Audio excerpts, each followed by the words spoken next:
द्वादशी कला में हिंदी साहित्य अध्याय 4 घनानंद का पहला हम अवतरण ले रहे हैं। इसके पहले हमने पाठ परिचय लिया था, आज हम इसका पहला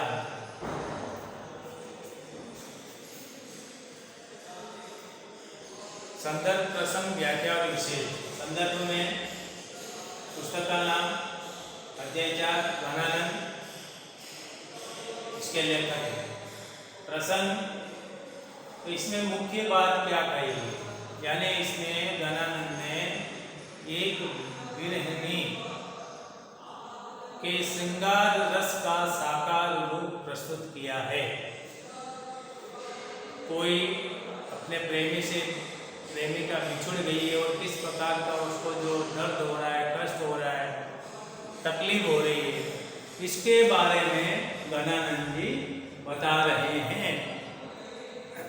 ये हो गया है प्रसंग, संदर्भ, प्रसंग, और फिर अपन व्याख्या करेंगे। व्याख्या से पहले हम इसको पहले पढ़ेंगे, जैसे कहा सवैया छंद है, सवैया छंद है, पहले हम इसको पढ़ेंगे, उसके बाद कठिन शब्द को लेंगे, उसके बाद व्याख्या और विशेष। संदर्भ हो गया, प्रसंग हो गया, फिर अपन ये जो गए पढ़े सवैया छंद। अब कैसे पढ़ते हैं मैं पढ़ रहा हूँ, आपको ध्यानपूर्वक सुनना है। भोरते तो सांझ लो कानन निहारती, बावरी ने पुनः हारती, सांझते बोल लो तारी न काकी गो, तारनी सोइक तार न तारती, जो कहूँ बाहो तो डिटी परे घनानंद, जो कहूँ बाहो तो डिटी परे घनानंद, सुनियो सर गारती, मोहन सोहन जोहन की लगी, रहे अकिन के उड़ आरती, रही अकिन के उड़ आरती। तो इस प्रकार इसको पढ़ाया जाता है कवित्व छंद। तो बोलते सांस लो कानून और निहारती, बावू न पुनः हारती, सांझते बोल लो तारे ने ताकि वो तारे ने सोई तार न तारती, जो कहूँ बाबू तो बिट्टी परे गन्ना आनंद असुनी औशर गारती, और मोहन सोहन जोहन की लगी रही आखिन के ऊपर आरती। ब्रज भाषा है, तो ब्रज भाषा के कुछ उनके जो शब्द हैं वो आप देखेंगे। लव यानी तक है ना, भोर के साथ लव, लव यानी तक, नेकु यानी तनिक भी, मात्र भी, तारनी का मतलब तारो, तारनी यानी तारे, और तारिन यानी पुतलियां, तारनी तारिन पुतलियां। जो कहूं यदि गई, जो कहूं यदि गई, लीटी पड़े दिखाई देना, लीटी पड़े यानी दिखाई देना, अवसर यानी अवसर, गाती यानी गवा देती है, गाती यानी गवा देती है, लीटी का नाम अवसर गाती है, गवा देता। फिर मोहन यानी श्री कृष्ण के बारे में कह रही है, सोहन यानी सुंदर कृष्ण के बारे में कह रही है, जोहन यानी देखने के बारे में, ठीक है ना। मोहन सोहन जोहन, अनुप्रास अलंकार हो रहा है। मोहन श्री कृष्ण, सोहन सुंदर कृष्ण, जोहन यानी देखना, और आरती यानी इच्छा। तो इस प्रकार उन्होंने ब्रज भाषा में इस सवैया छंद की रचना की है। फिर एक बार मैं सामान्य जो दूसरा अर्थ है वो बता देता हूँ। भोर यानी सुबह, सांझ यानी शाम को, कानन जंगल, निहारती यानी देखना, बावरी यानी किसी के प्रेम में पागल होने वाली प्रेमिका, आरती यानी हार नहीं मानती, सांझते बोल यानी वही सांझ यानी सुबह, ये है सुबह से शाम, ये शाम से सुबह, है ना, भोर से सांझ, सुबह से शाम, फिर सांझ से भोर, शाम से सुबह, अनवरत। तारनी का मतलब आए गया है, तारनी यानी पुतलियां, तारे यानी पुतलियां, तारनी यानी तारों, तारों की पुतलियां ताकती रहती है। तारनी से इकता, इकता यानी लगातार, इकतार यानी लगातार, न टारती यानी नहीं हटाती, नहीं हटाती। जो कहूं भाव तो, जो कहूं भाव तो नीति परे गण आनंद, जो कहूं यदि कहूं, भाव तो यानी अच्छा लगना, नीति परे, नीति का मतलब है दृष्टि, दिखाई देना, नीति परे दिखाई दे, गण आनंद यानी प्यारे। लेखक के बारे में कहा है, और ये गण आनंद का मतलब होता है बादल, बरसात देते तो आनंद की प्राप्ति होती है। आंसुनी अवसर गारती, आंखों में आंसू आ जाते हैं, गारती गवा देना, मौन सौन की लगी रही आखिर के होगा। अब यह कह गए कि गणानंद जी कहते हैं एक जो कृष्ण की जो प्रेमिका है, गोपी है, कृष्ण से बिछुड़ने पर, कृष्ण से बिछुड़ने पर अत्यंत दुखी है, और दुखी होकर वो कहती है तो मैं बोलते सांझ लो कानोर निहार दिया, वो कृष्ण के इंतजार में सुबह से शाम तक जंगल की ओर देखती रहती है।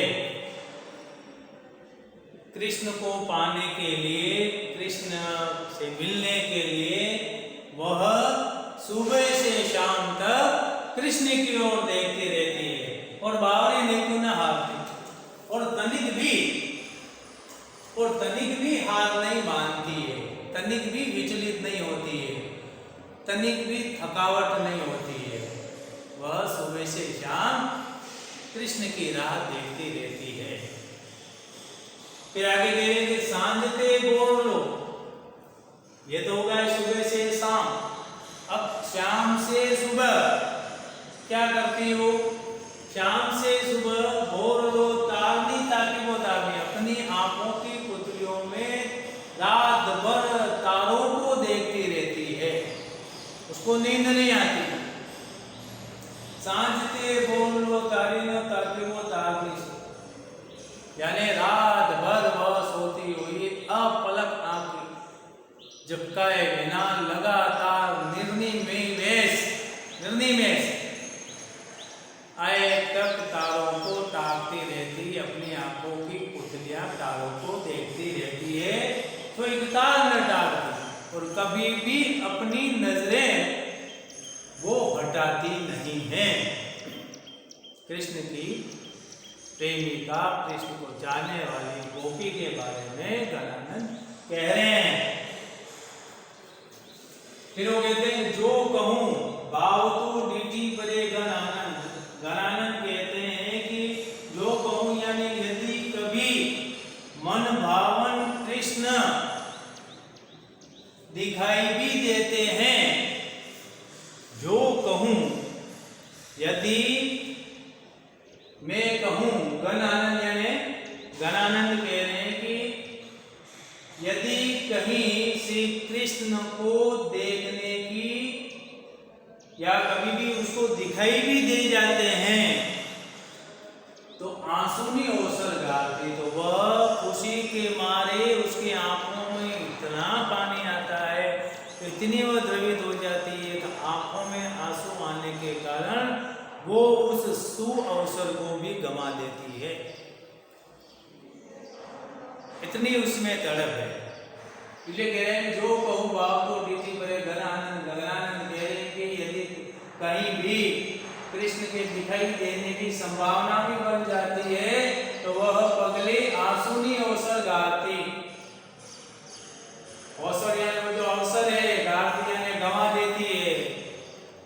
और अवसर कैसे गंवा देती है, वह उसको देखने की समय इस प्रकार उत्साहित हो जाती है, प्रेम उसकी आंखों से बहने लगते हैं और दिखाई भी नहीं देते हैं श्री कृष्ण।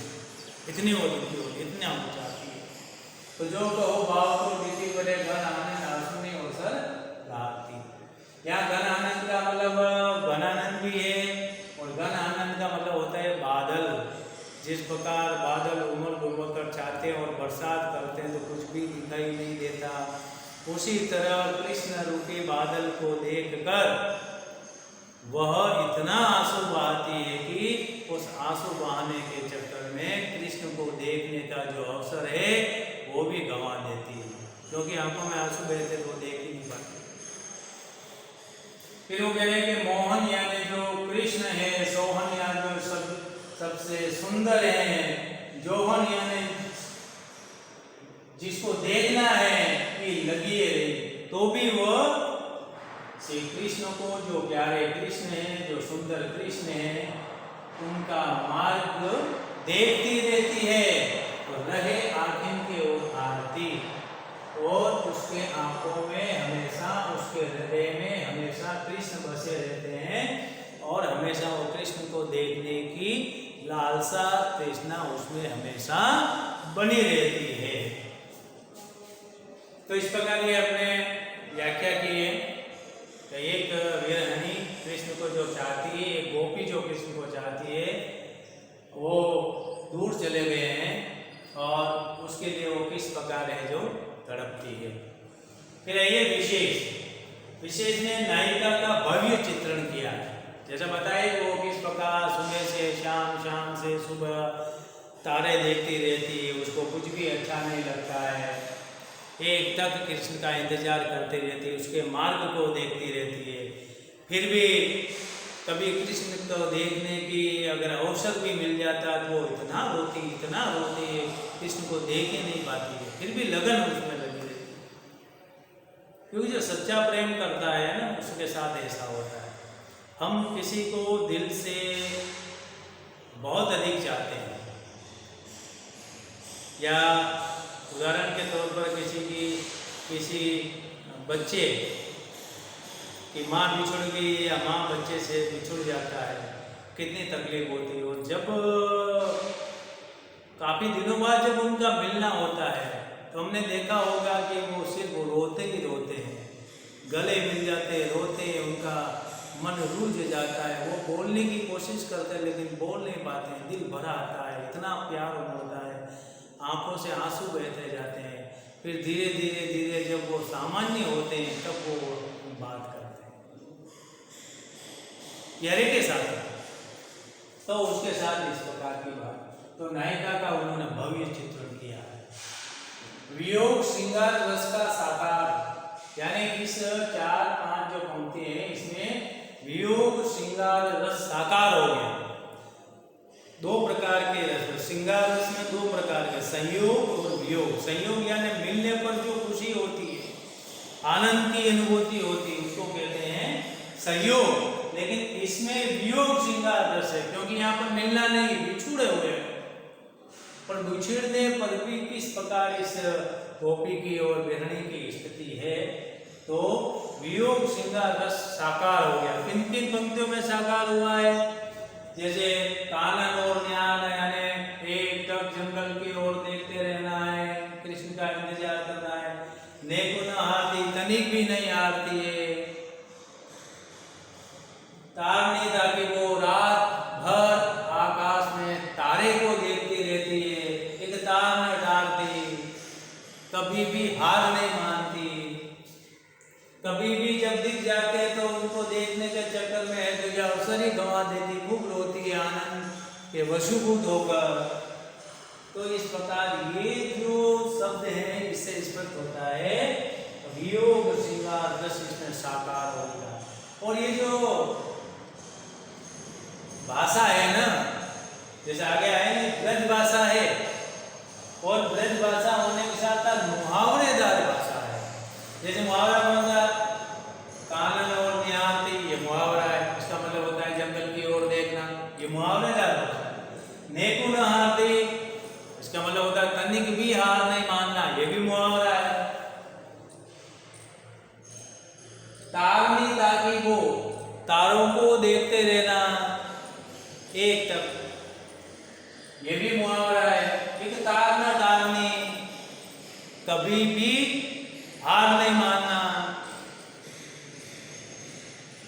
आसुनी अवसर गारनी, अवसर को गमा देना। तो ये सब बनाना ने मुहावरेदार भाषा का प्रयोग किया है। इसमें ये सब मुहावरे आए हुए हैं, ये आपको विशेष में जरूर बताना। व्याकरण से संबंधित जो चीज ये बताना है। ब्रज भाषा का इन्होंने प्रयोग किया है। फिर ये सवैया छंद, जैसा हमने बताया कि सवैया छंद के माध्यम से हमने इसको पढ़ा भी है।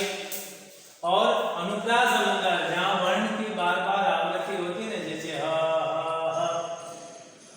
तो ये इससे स्पष्ट होता है कि इसमें अनुप्रास अलंकार भी है। और दूसरा बताया कि यमक यानी धारती और आरती, ठीक है ना। धारती का मतलब होता है गंवा देना, ठीक है ना। और आरती का मतलब होता है इच्छा,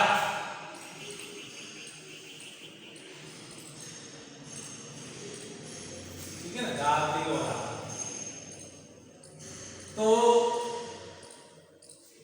यमक अलंकार। दूसरा हमने देखा है तारनी और तारनी, तारनी और तारनी। तो हम तारनी और तारनी, अब दोनों शब्द एक जैसे हैं लेकिन अर्थ अलग है। जैसे कि तारनी, तारी का मतलब होता है पुतलियां, और एक तारनी का होता है तारे। इसका मतलब हो गया तारे, और ये तारनी का मतलब हो गया पुतलियां, आंखों की पुतलियां।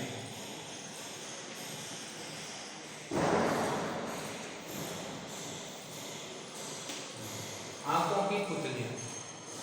तो यमक अलंकार। अब इसको परिभाषित कैसे करेंगे? जैसे अनुप्रास अलंकार हो गया तो जिस काव्य पंक्ति में एक वर्ण की आवृत्ति एक से अधिक बार होती है तो वहां यमक अलंकार होता है। जैसे कि तो ये वर्ण की आवृत्ति हो रही है। और यमक अलंकार उसे कहते हैं कि जहां किसी काव्य पंक्ति में दो शब्द एक जैसे होते हैं और उनका अर्थ अलग अलग होता है। तो यहाँ तारनी, यहाँ पर भी तारनी। इस तारनी का मतलब होता है तारे, इस तारनी का मतलब होता है आंखों की पुतलियां। ये जो पुतलियां हैं वो, तो शब्द दो जैसे हो गए, अर्थ क्या हो गया? अलग अलग हो गया। तो जिस काव्य पंक्ति में दो शब्द एक जैसे होते हैं लेकिन उनका अर्थ अलग अलग होता है, वहां यमक अलंकार होता है। तो यहाँ पर यमक अलंकार भी है। तो जैसे काली घटा का घमंड घटा, नभ तारे वृंद खिले। काली घटा का घमंड घटा, काली घटा यानी काली घटा, बादलों की घटाओं के बारे में। घमंड घटा का मतलब होता है घमंड कम हुआ। तो घटा यानी बादलों की घटा और घटा यानी कम हुआ, दोनों अर्थ घटा घटा, अर्थ अलग अलग है। तो यहाँ पर यमक अलंकार होगा। तो इस प्रकार में आज अध्याय 4 का पहला हमने अवतरण लिया है और उसका पूरी तरह से हमने अध्ययन किया है। और ये सवैया जो छंद है, इसको जब भी आप पढ़े, वीडियो आए तो इसको अच्छी तरह से एक बार पढ़ने की, कुछ 2 बार करना, 3 बार, क्योंकि आपके पास ही पूरा दिन इसको आप बार बार देख कर इसको पढ़ सकते हैं। उसके बाद मैंने कहा है संदर्भ, प्रसंग, व्याख्या और विशेष, ये 4 प्रकार के क्रमों में करना है। वैसे गूगल प्रश्नावली में 5 प्रश्न भेजे जाते हैं, उसके बाद लघुरात्मक प्रश्न भी भेजे जाते हैं। वो तो आपको गूगल प्रश्नावली में 5 प्रश्न भेजनी है, लघुरात्मक प्रश्न को कॉपी में करके शाम तक भेजनी है। लेकिन समय बचे तो हमेशा ये चीज आपको करना है कि इस क्रम में इसको आप घर पे, इसको आपको भेजने की जरूरत नहीं है, लेकिन आप ये जरूर करें। तो सबसे पहले संदर्भ लिखें, ये घर पे ही करना है। संदर्भ, प्रसंग, फिर व्याख्या और फिर विशेष। ये नंबर 1, 2, 3, 4 आप घर पे कर सकते हैं। बार बार इसकी मृत्यु होगी। आज ये अंक यही समाप्त होता है।